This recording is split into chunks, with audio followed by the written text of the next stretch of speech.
Si vous pensez que les joueurs de basketball professionnels ont une situation financière stable dans tous les pays, c'est clairement pas le cas et je vous explique. Il y a quelques jours, je suis allée en Turquie et ça m'a rappelé qu'il fallait que je fasse une vidéo sur ce sujet-là. C'est l'instabilité financière dans le monde du basketball professionnel. En effet, en général, les joueurs vont signer pour une certaine somme sur le papier, mais il faut savoir qu'il y a quand même plusieurs pays qui sont réputés pour ne pas payer à temps, ne pas payer du tout. C'est pour ça qu'il y a aussi quelque chose en place avec la FIBA où un joueur peut avoir le tribunal du sport pour pouvoir se plaindre en réalité de s'il n'a pas été payé. Donc il y a des procédures par la suite de cela. C'est quelque chose qu'il faut quand même savoir.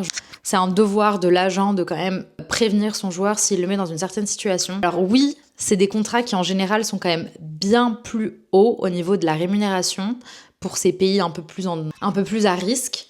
Mais du coup, ça veut aussi dire que le contrat peut être un petit peu plus compliqué et que derrière, vous n'aurez pas forcément votre paye à temps, etc. Bref, la Turquie est un de ces pays. C'est pas valable que pour le basket, c'est valable aussi pour le foot. On a des amis qui sont là-bas. Et bien sûr que ça arrive d'avoir des retards de paiement de 2-3 mois. Alors oui, du coup, ils sont sûrement assez payés pour vivre avec un mois sur plusieurs mois. Mais s'il y a des responsabilités financières comme tout le monde, de payer des choses, il faut savoir que c'est pas toujours facile d'avoir son argent. Il y a d'autres pays, notamment comme la Grèce, la Pologne.